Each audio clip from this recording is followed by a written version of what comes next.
and CEO, Mr. Sanjay Upadhyay, Director Finance and Group CFO, and Mr. Somsekhar Nanda, CFO of Deepak Nitrite Limited.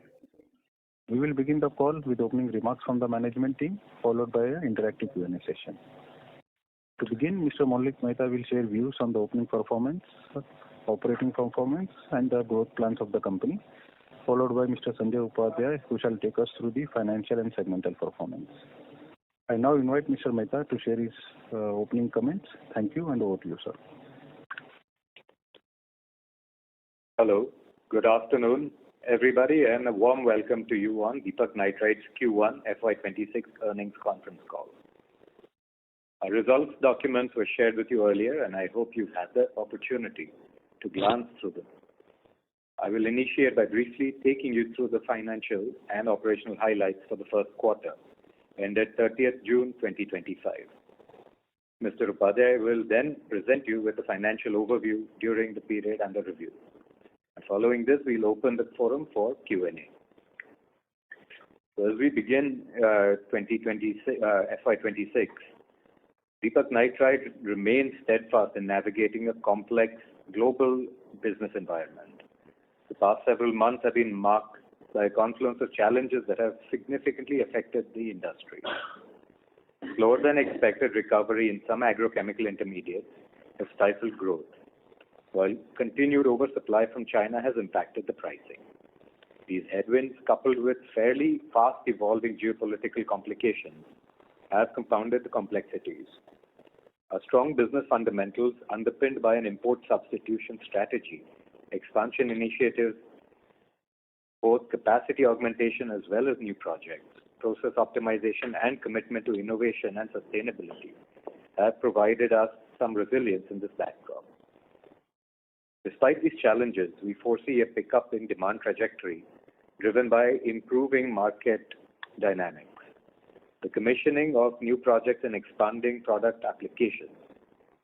Our focus on accelerated execution, enhanced product mix, digital transformation, expansion into newer markets, and product variants positions us to capitalize on the evolving landscape.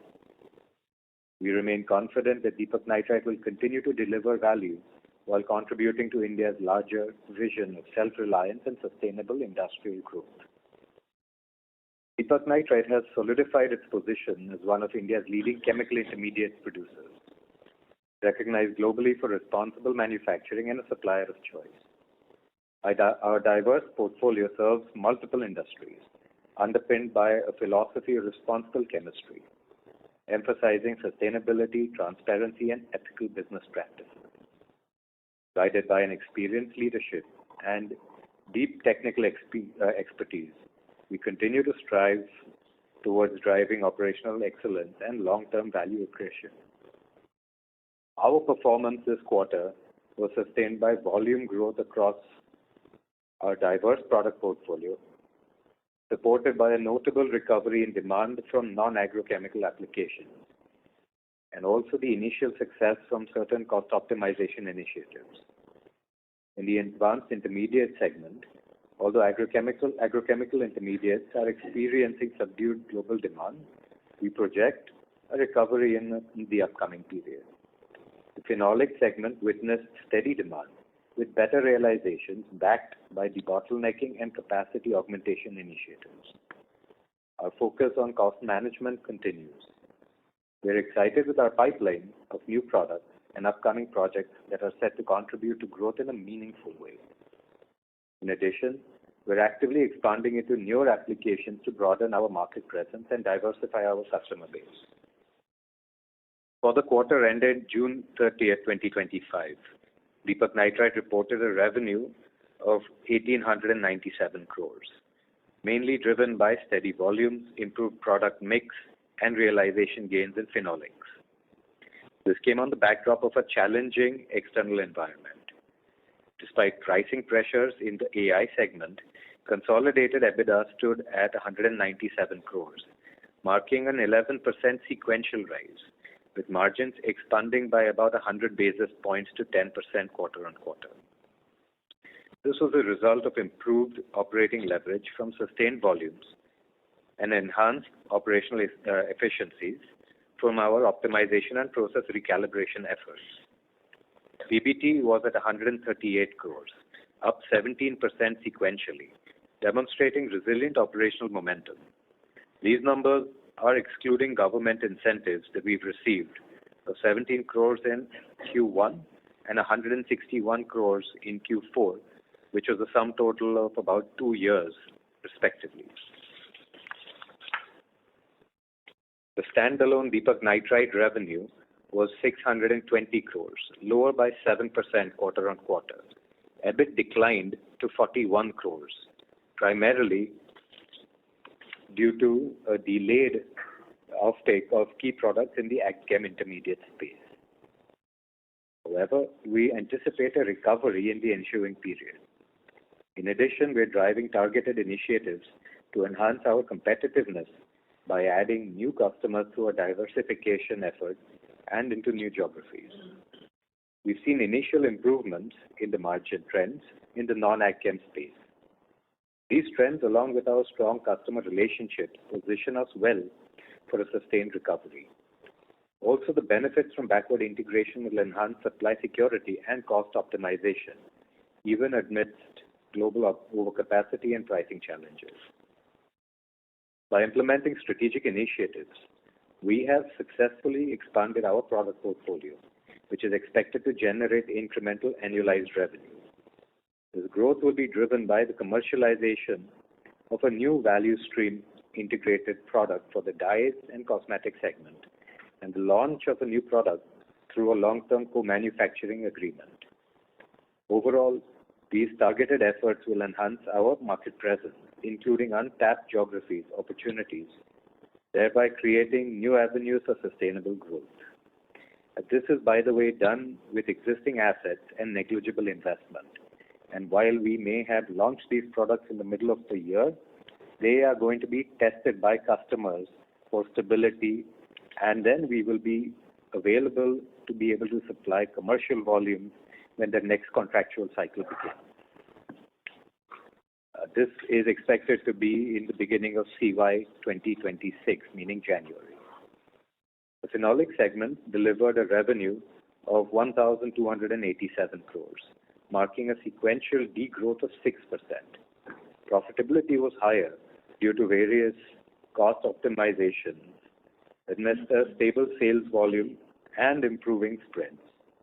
This was further bolstered by operational efficiencies at the plant. The segment's resilience reinforces the strength of our integrated approach. We're progressing well on key projects that will enhance our backward and forward integration, strengthening our competitive advantage. Our concentrated nitric acid plant is in trial production phase, while for the weak nitric acid, commissioning activities are ongoing with the technology partner at site and are expected to be commissioned within this quarter. Commissioning of both of these plants will significantly strengthen Deepak Group's manufacturing capabilities for all nitration-based products.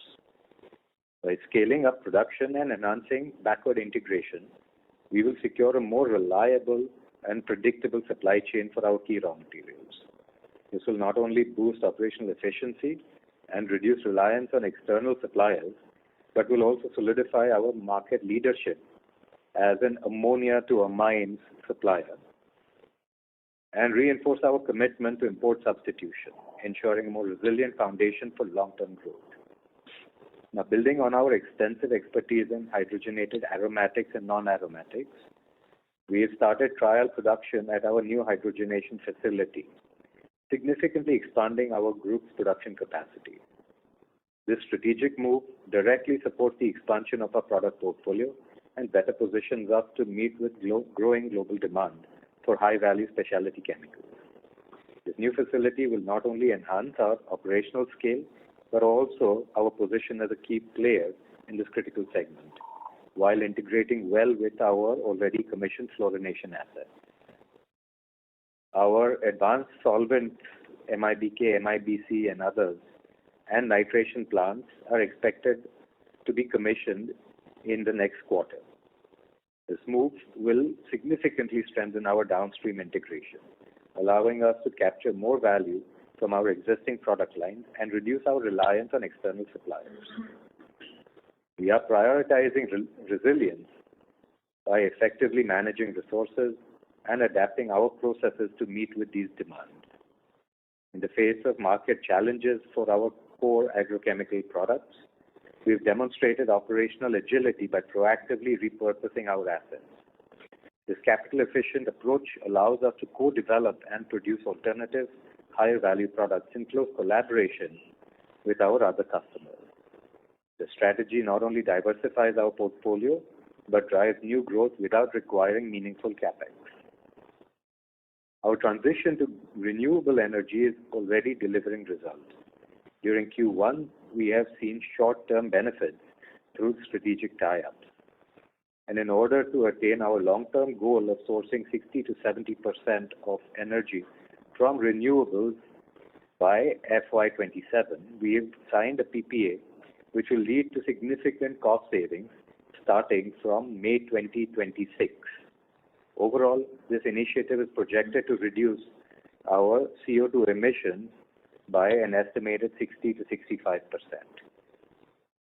India's first integrated polycarbonate project aims to produce 165,000 metric tons of polycarbonate annually. A key part of this strategy is backward and forward integration from propylene, which will be supplied from a feedstock of LPG. The chain of products will include from propylene to phenol and acetone, bisphenol A, and polycarbonate resins.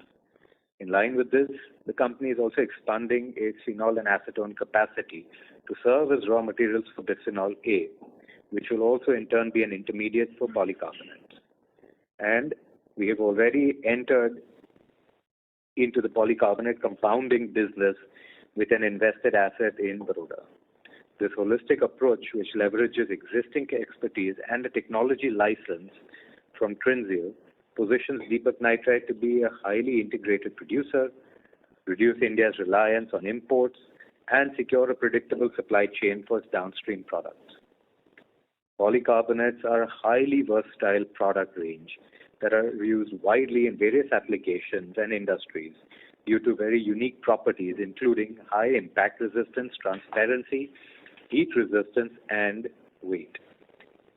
They are used in sectors such as electrical, automobile, medical devices, and now increasingly also in defense and drone manufacturing. This integrated complex is expected to start commercial operations by December 27. Deepak Nitrite is committed to expanding its integrated product portfolio and deepening market penetration. With investments of around 10,000 crores over the next 3 years, and operations spanning 7 manufacturing plants across India, serving more than 50 countries, we're well positioned to deliver long-term value and contribute also to India's self-reliance. To summarize, Q1 has demonstrated challenges and opportunities which have tested our strategic ability amid global uncertainties. Our focus on import substitution, integration, innovation, and sustainability continue to drive operational performance. We profusely thank our employees, partners, and stakeholders for their continued trust and support as we work towards realizing a vision of creating a stronger, self-reliant, and prosperous India.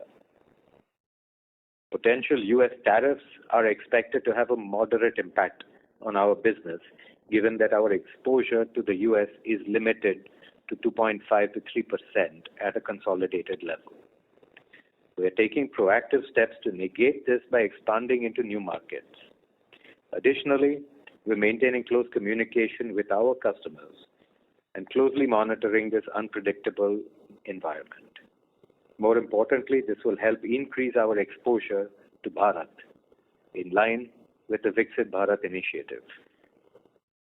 Overall, we remain committed to delivering a long-term value to our stakeholders through responsible growth, operational excellence, and a sustainable future. Thank you. We look forward to building on the strong foundation in the coming years. With this, I would now like to hand the call over to Mr. Sanjay Upadhyay, who will address this forum and take you through the financial performance and key updates during the period under review. Thank you, Maulik. Good afternoon, everyone, and thank you for joining this call today. I'll now walk you through the key highlights of financial results for the first quarter ended June 30th. In the first quarter of FY26, we achieved stable operational performance on quarter-on-quarter basis. This was predominantly driven by sustained volumes, better pricing in phenolics, as well as cost optimization initiatives. Despite persistent pricing pressure and softer demand in agrochemical intermediates, our legacy portfolio as well as phenolics stayed resilient and maintained volumes. As hinted by Maulik, we anticipate demand revival in agro intermediates in the upcoming quarters. Meanwhile, demand in other end applications like dyes, pigments, detergents, glass and home, personal care, etc. remains steady. Our EBITDA showed marked improvement benefiting from greater operating leverage due to steady volumes and along with ongoing cost control and efficiency measures. As we advance, we believe that strategic steps we have undertaken will accelerate our recovery and enhance profitability in the coming period.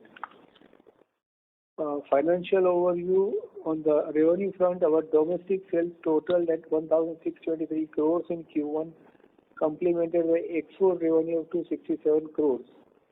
This resulted in consolidated domestic to export revenue ratio of 86 to 14 for the quarter. In alignment with our import substitution strategy, our keen focus on the domestic market provides a stable buffer against geopolitical shocks. This not only insulates us from the external volatility but also ensures a more consistent demand trajectory and revenue stream, forming a predictable and resilient foundation of our long-term business stability. Consolidated revenue declined by 7% quarter-on-quarter to 1,897 crores. EBITDA grew by 11% to 197 crores compared to 178 crores in Q4 FY25, with margin expansion at 10%. Profit before tax improved by 17%, reaching at 138 crores. With a positive outlook ahead, we expect performance to improve as demand stabilizes, key projects come online, and cost efficiency initiatives gain further momentum, positioning us for consistent profitability in the period ahead. Total income, EBITDA and PBT excluding government incentive amounting to 17 crores in Q1 FY 161 crores in Q4 FY25 respectively. Segmental performance highlights: the advanced intermediate segment delivered revenue of 605 crores in Q1 FY26, lower by 7% from 654 crores in Q4 FY25. EBIT stood at 35 crores, yielding margin of 6%. In addition to ongoing recurring service, this was impacted due to certain pre-operative expenses of projects nearing commissioning at DCTL. Our phenolics business showed a resilience, posted an operational revenue of 1,287 crores from 1,371 crores in the prior quarter. In Q4 and decline of EBIT was 6% in the turnover, and EBIT was 101 crores, reflecting an operational margin of 8%. Favorable demand situation ensured volume stability as well as better pricing simultaneously. We achieved cost optimization by effectively managing our variable expense. EBIT grew by 29% during the period. Strategic growth and innovation: on that front, we continue to advance our long-term growth strategy, which includes launching our new specialty chemical manufacturing facility each year, leveraging our strong R&D capabilities. We are focused on developing differentiated products that will expand our specialty chemical portfolio. The new capacities will enhance our self-reliance on critical raw materials, contribute to margin improvements as they scale up. Our state-of-the-art R&D center near Vadodara, which is expected to commission soon, will play a pivotal role driving innovation-led growth. Although the quarter presented external headwinds, we remain optimistic about our future prospects with a healthy project pipeline, a steadfast commitment to operational excellence, and improving market conditions. Deepak Nitrite is well positioned to achieve sustainable growth and deliver lasting value to our shareholders. With that, I would now request moderator to open for a question and answer session, please. Thank you very much. We will now begin the question and answer session. Anyone who wishes to ask a question may press star and one on the touchtone telephone. If you wish to remove yourself from the question queue, you may press star and 2. Participants are requested to use handsets while asking a question. Ladies and gentlemen, we'll wait for a moment while the question queue assembles. The first question is from the line of Sanjesh Jain from ICICI Securities. Please go ahead. Yeah, good afternoon, sir. Thanks for taking my questions. First, on the agrochemical side, can you help us understand what really think it is lower demand? Because destocking appears to be largely behind for the tendencies of the innovators. Or it is China oversupply, because China still continues to add a lot of capacity. So that issue doesn't look like going away very soon. So what gives us confidence that we should see a much better recovery going forward? Okay. Did you have another question also? I can answer them together. Okay, so then I will ask all my questions together. Thanks for that. So second on the, you said that volume was steady. That means we had on a standalone basis, particularly in AI, was the volume flattish? That means if agrochemical has declined, what should be the growth rate for looking at the non-agrochemical segment, particularly some of our key products like sodium nitrite, OBA, EHA? How is that portfolio evolving? That's number 2. Number 3, on the value creation from the agrochemical value chain, which you spoke about last quarter, that we intend to move up in the value chain. Where are we in that effort, and when should we see benefit of that going in? And the lastly, on the new product commission, we were looking at in Thank you. Okay. Thank you for the questions. I'll answer the first one first. Yes, China has had, it has ramped up its capacity significantly, but most of that capacity that has been ramped up is for the final product which goes into formulation. We are an intermediates manufacturer. So what's important is that we focused on seeing what we can do to optimize our cost structure as well as our effluent footprint. And on both of these, along with our quality, I think we stand out as the best in the world. And this has also been given as feedback by customers. Now, the Chinese market is also open to us to supply, albeit at perhaps lower realization if we choose to take it.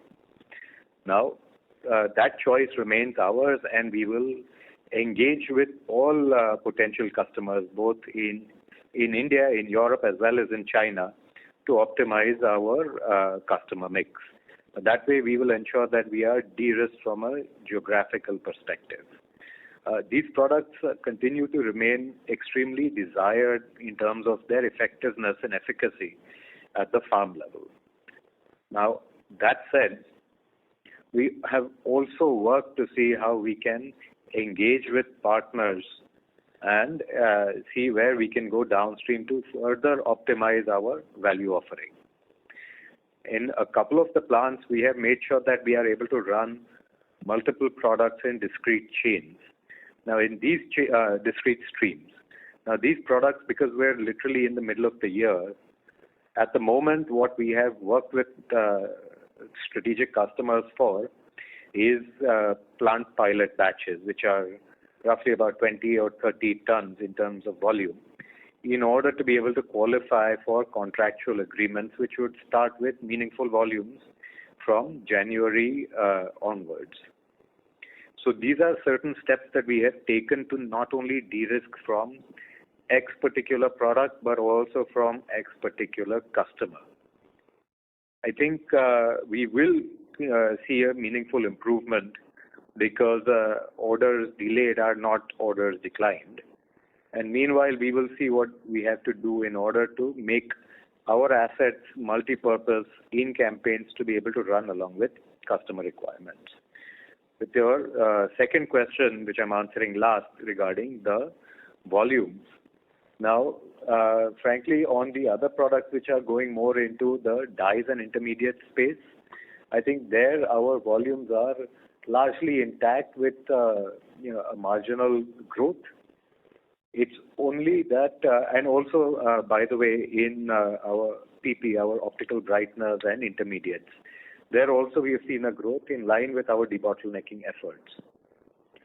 The agrochemical products have had a temporary blip, as I mentioned.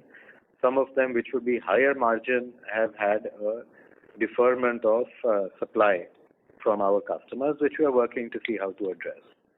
So all in all, I would say that the net impact on volume is not substantial, but there has been, of course, a net impact in terms of profitability.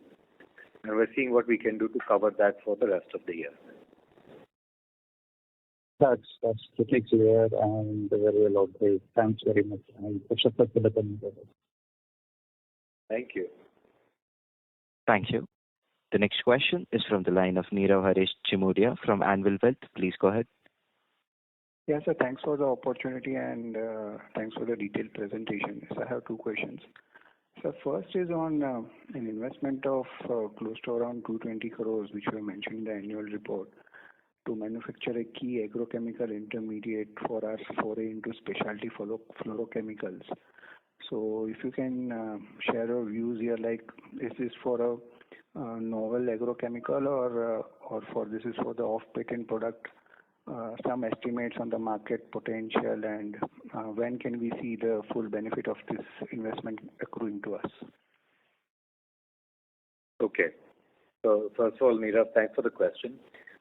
Just to clarify, the investment of 220 crores is in its construction phase and expected to be commissioned at some point between the end of January and the middle of March.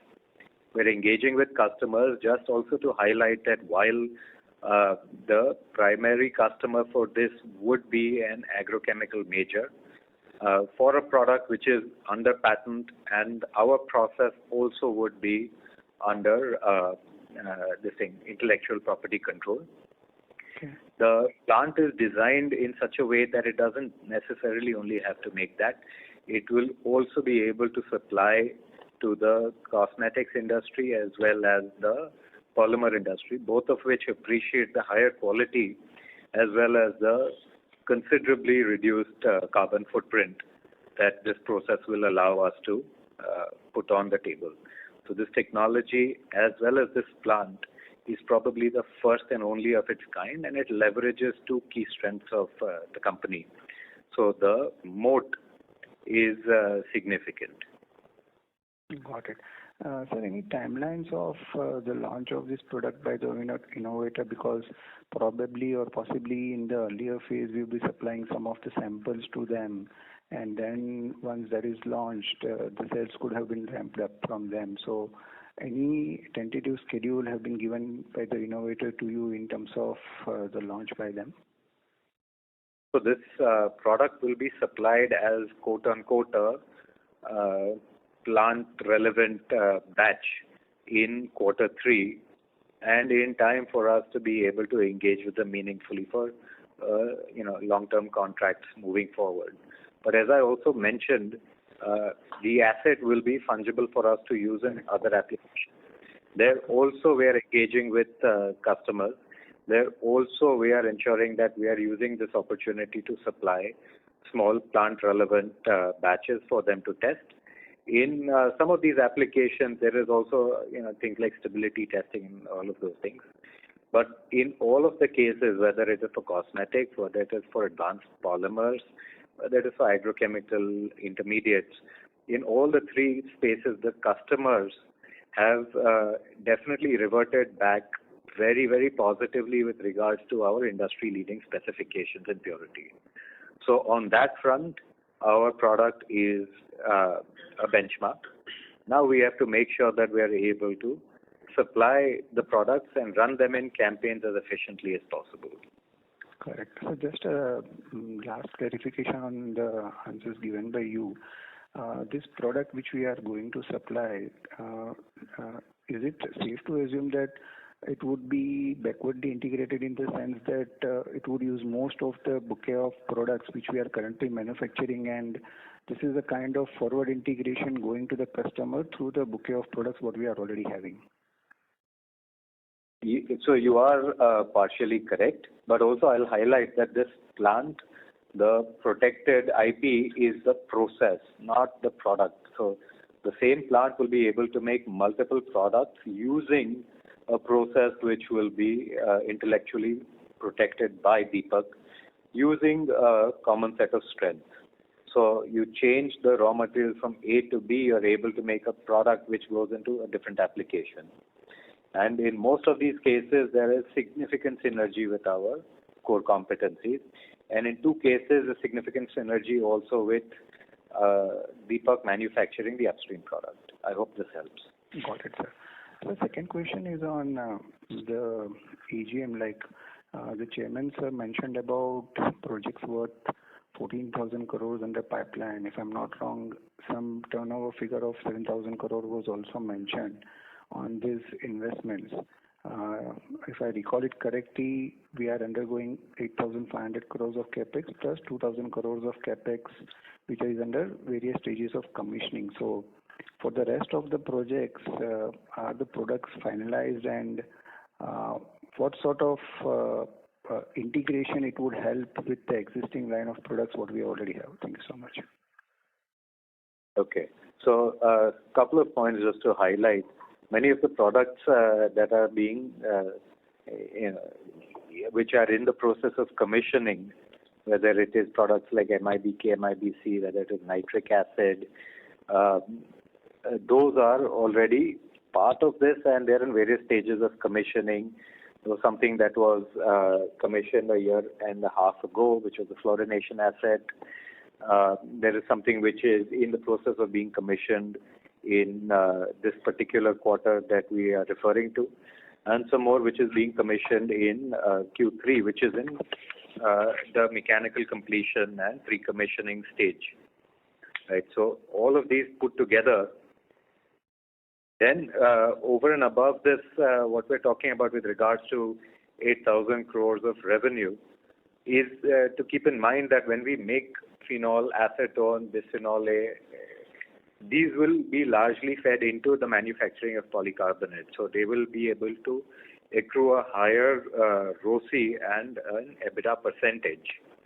So it should be looked at in line with that all the investment, when you look at a backward integration, does not result in a top line as high as, if it was just a downstream investment. But it builds a significant amount of resilience, and we are able to leverage that to create, long-term agreements with our customers. One of those customers, incidentally, also being the company that we are acquiring the license as well as the plant and assets from. Correct. Thank you so much, sir, and wish you all the best. Thank you so much. Thank you. The next question is from the line of Abhijit Akela from Kotak Institutional Equities. Please go ahead. Yeah, good afternoon. Thank you so much for taking my questions. Just a few updates on some of the key projects, if it's possible to share. So just on nitric acid, should we expect benefits to start from the second quarter of this financial year, or will it really start from the third quarter? And could it add something like 200-300 bits to the advanced intermediate segment margin? Is that a fair estimate to have? Yes, I think in terms of the margin expectation, you're right. And just to clarify, since we're in the middle of the second quarter, we've already begun trial production, and we've already started the commissioning activities for the WNA asset. Integrated, both of these will be commissioned and online, on stream for their desired capacity by the end of Q2. If we're able to take advantage of some volume as the trial production commences, of course, there will be that benefit which is accrued. But meaningful and consistent benefit will be accrued from the beginning of Q3 onwards ad infinitum. And answer your question, yes, it will add to EBITDA, maybe about 2 to 3%. What you mentioned, that's right. Also, I'll just highlight that while we have been constructing this, we have also invested in expansion of our nitration capabilities across multiple locations. So we will be able to consume more of what we make as compared to what we had originally anticipated. So fortunately, unfortunately, whatever you want to call it, our nitration and reduction capacities have been able to come on stream with trial production in one place and commissioned in other places a little bit earlier than the nitric acid plant.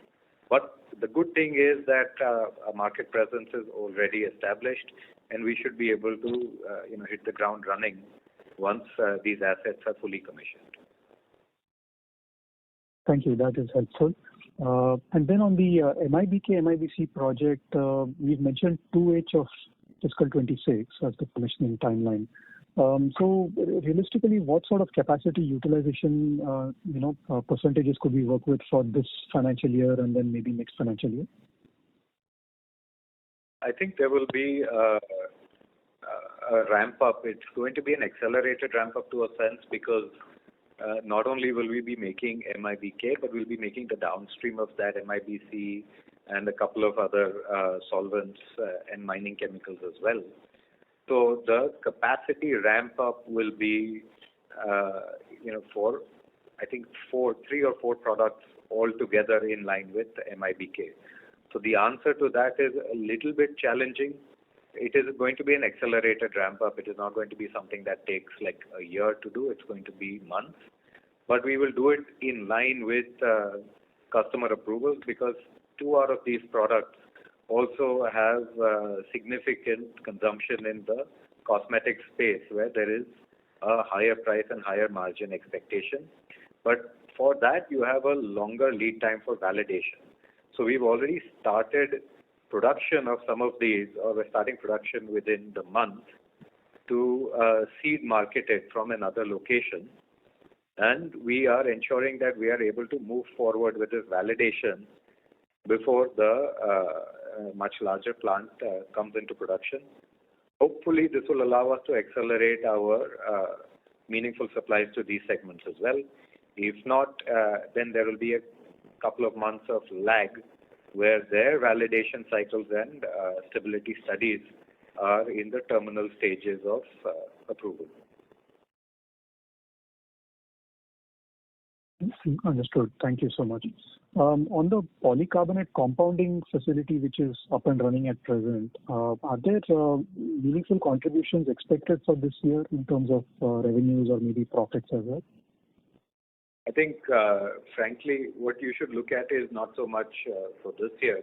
It's more about what we're able to accelerate on over the next year, 2 years. I mentioned much earlier, this asset, while it will have contribution and revenue, is not expected to be, it's a strategic investment to fast track our approval cycle. So it is to be looked at as if it is a very large scale pilot project, and it allows us to move forward the validation cycles.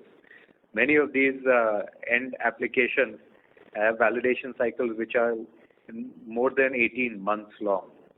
So we've just started that a few months ago. And if you look at 18 months, then you should not look at a meaningful contribution if and when that happens during the year. Certainly it will be, we'll appreciate it, but it will allow us to run the polycarbonate resin plant when it is commissioned all the way to 100 without at that time waiting for 18 months of qualification. Got it.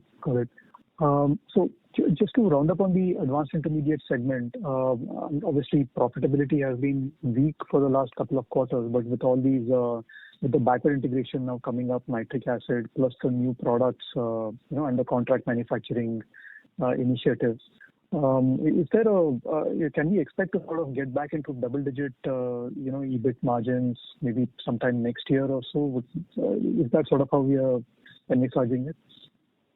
Yeah, in fact, if the orders from our strategic customers had not been deferred, we would have been able to see that even in Q1. But the unfortunate truth is that this is a situation that prevailed despite our best efforts. So yes, but of course I will just highlight that many of these products that we're talking about, like nitric acid, happen to be in Deepak Chemtech. So the profits as they are will be booked in the company where they're manufactured. And as a group, we will be, of course, able to take advantage of that. Deepak Nitrite standalone EBIT percentage should be able to improve steadily over a period of time. But from that perspective, I would rather focus on the EBITDA of the group rather than the standalone. But Abhijit, to answer your question, it will be a part of AI segment only. So AI segment will certainly show the improved EBITDA at a console level. Sure, I understood that. Thank you. Just last two quick things from me, and I'll get back in the queue. One is on the capex budget for this year. Last time we had mentioned 1,500 crores for fiscal 26. So is that still on track? And then I guess we need to, incur pretty much the entire 10,000 crores over by fiscal 28. So, the next 2 years, should we expect the remaining amounts to be spent?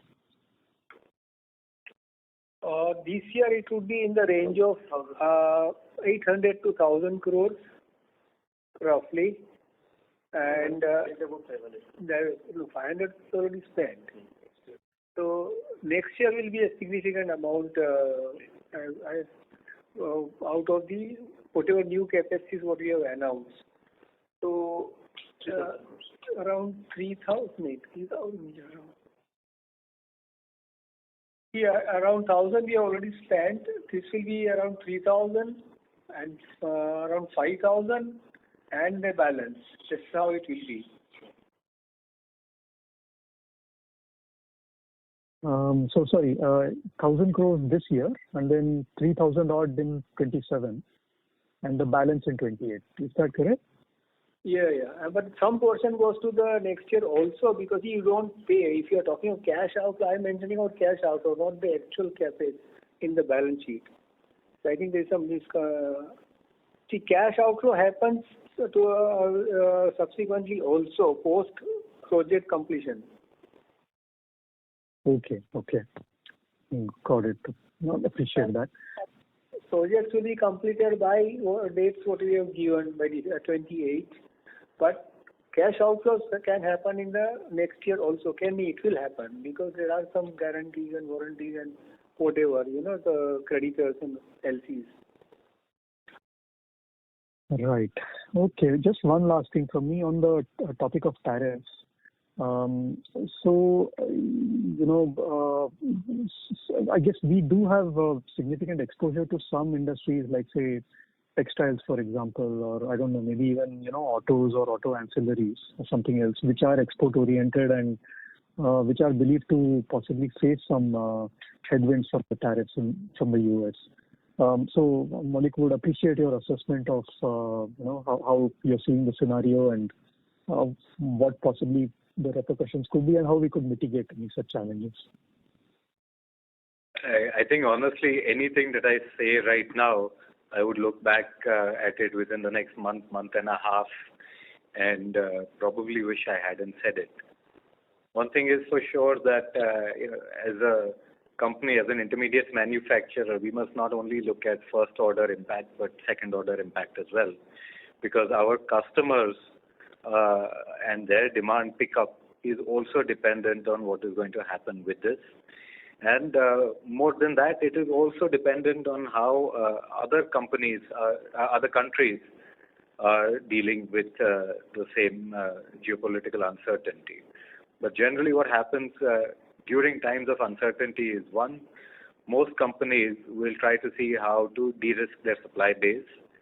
Two, they will try to see how to mitigate their costs by conversing with their suppliers to see if some of these can be shared. But three, there is also an impact which we don't consider of the rupee-dollar devaluation. And along with that also is the fact that supply chains are not built overnight. They take a lot of investment and time.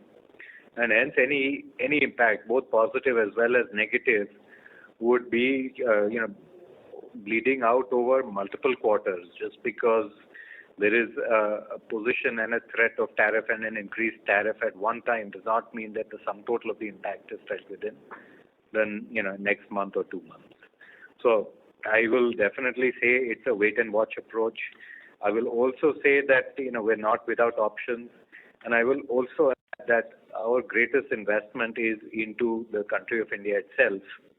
As I mentioned in the AGM also, India is the world's largest economy that has a fair balance of supply-led as well as demand-led growth.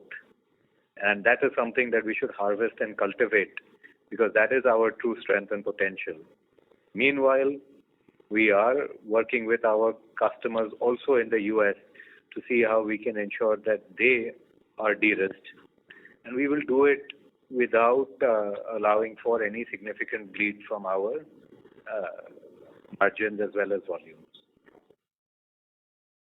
But I'm sorry, I'm not able to give you a much clearer answer. Frankly, you deserve a better answer, but this is not a time when anyone would be able to give you.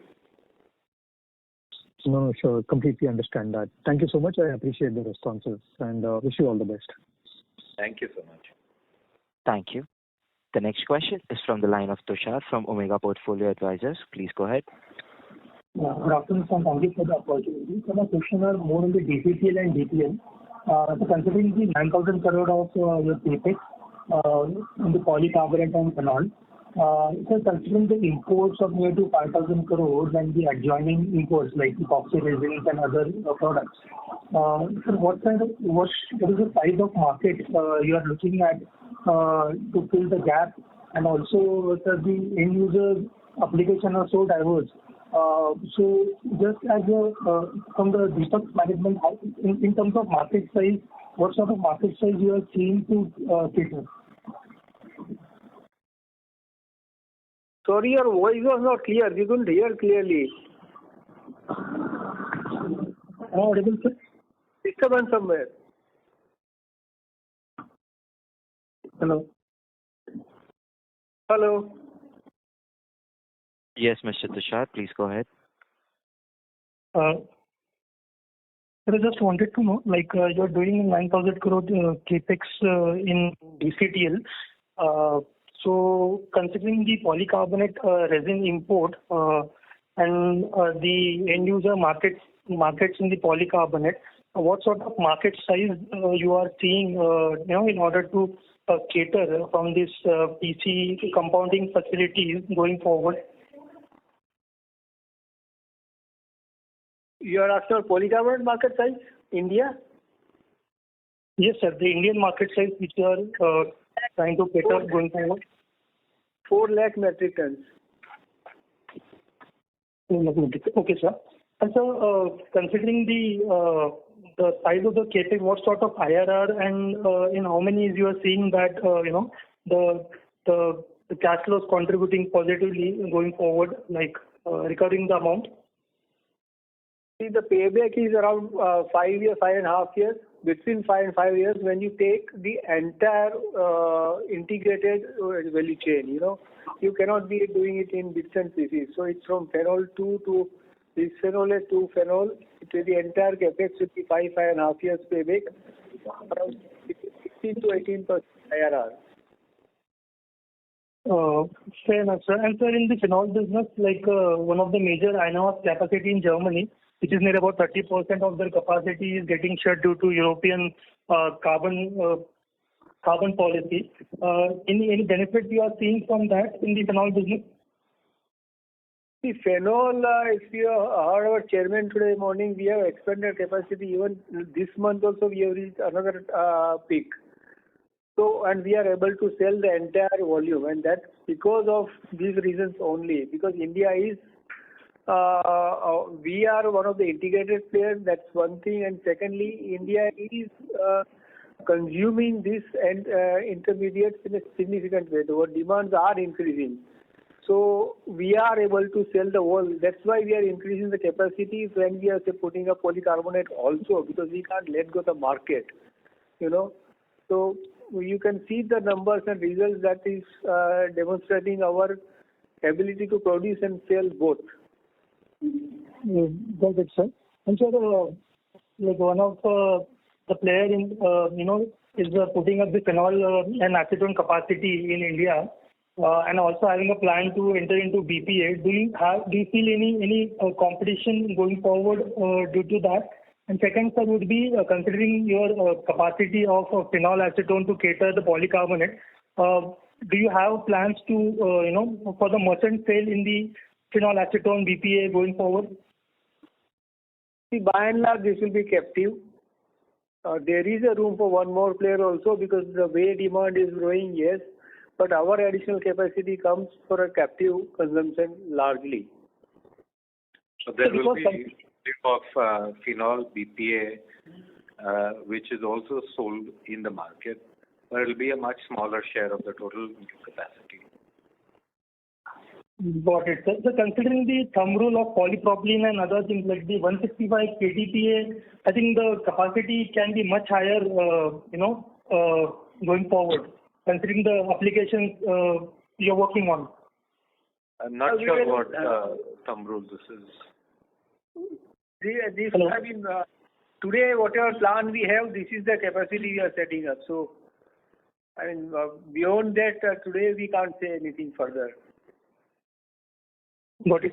So my question is basically the quantity of polypropylene and BPA is used and the phenol is used to make polycarbonate. On that front, there is a huge room of expansion in the polycarbonate. So on that front, I'm asking post calendar year 27. So what sort of market you are seeing for that? I understand your question, but the point is that us cross 27-28 first.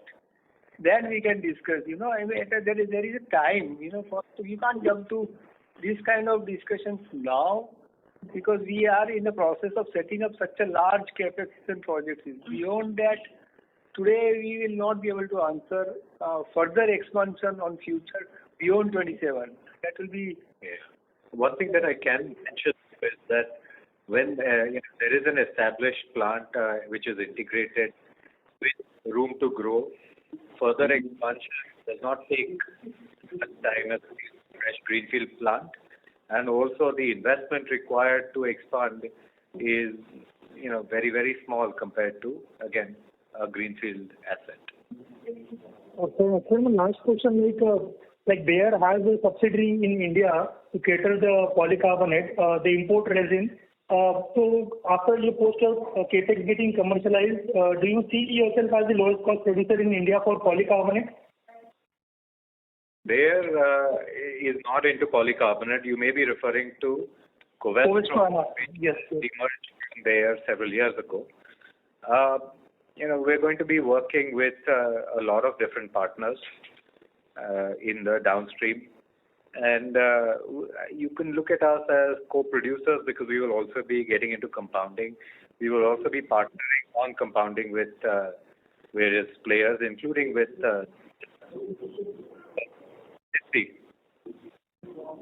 But just to be clear, Bayer, ex-Bayer Covestro, does not have manufacturing for polycarbonates in India. It will be the first. Got it, sir. And you also mentioned in your Deepak Advanced Product subsidiaries that you're working up with the ABS plus polycarbonate blend. So just wanted to understand, you're having plan to manufacture ABS or you have some collaboration with others who are already manufacturing ABS in India? The second. Not in India. We're talking to everybody right now. ABS is massively oversupplied globally, so there's plenty of options. We have no plan of getting into ABS manufacturing, but we will be consuming ABS. But certainly, are you planning to manufacture epoxy resin because it's a 2,000-3,000 crore market of imports in India? I won't respond to that. This is something that is being internally evaluated, but at the moment I have no comment for epoxy. Sir, that was really helpful. Thank you. I'll get back in the queue. Thanks. Thank you. Thank you. The next question is from the line of Aditi Lahorika from CD Equiresearch Limited. Please go ahead. Sir, I would like to know that how are you adapting to rising risks of trade wars? Whatever adaptation we do, then the trade war looks different in the next week. So I think honestly the best thing that we're able to do to adapt for a trade war is look within, look at our partners, our business partners, suppliers and customers all over the world. Because as I mentioned earlier, we are not without options and we're not without relationships. Frankly speaking, as I mentioned, the direct impact that it has on Deepak's consolidated business is not substantial, but the second order impact is something that is to be ascertained. So no clear answer to give you right now which is worth your time. But we are evaluating options and we're engaging with everybody, including US companies. Let's be clear, companies, our customers, our suppliers, nobody benefits from a trade war. If someone benefits, it may be a government or someone else. But customers, which are companies, prefer stability of supply and strategic partnerships. So we're navigating into this together, not alone. Yeah, the situation is unpredictable, I agree. But given the current scenario, what are the options that you have to deal with this? The options that we are working on our investments for, because these options allow us to cater to investments which are already being planned by the consuming industry within India. So when we are investing in something which is going to be made in India using feedstock that is made in India and consumed by customers in India, this is one way that we're working to see how to protect the future of Deepak Nitrite's growth trajectory. And how will this impact your CAPEX plan? There's no direct impact to the CAPEX plans. The CAPEX plans are as we've already delineated them.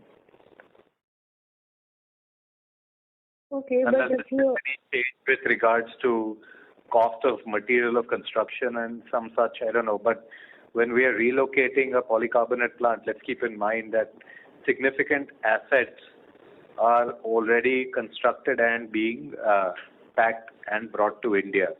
So you don't have to invest in brand new assets. These are very high quality assets, extraordinarily well maintained. Frankly, they're assets that were put up at an expense which today would have been prohibitive in the kind of metallurgy that they have. So let's say that we have assets which we are able to put up, which would have cost considerably more if we were to invest everything all over again in a brand new plant.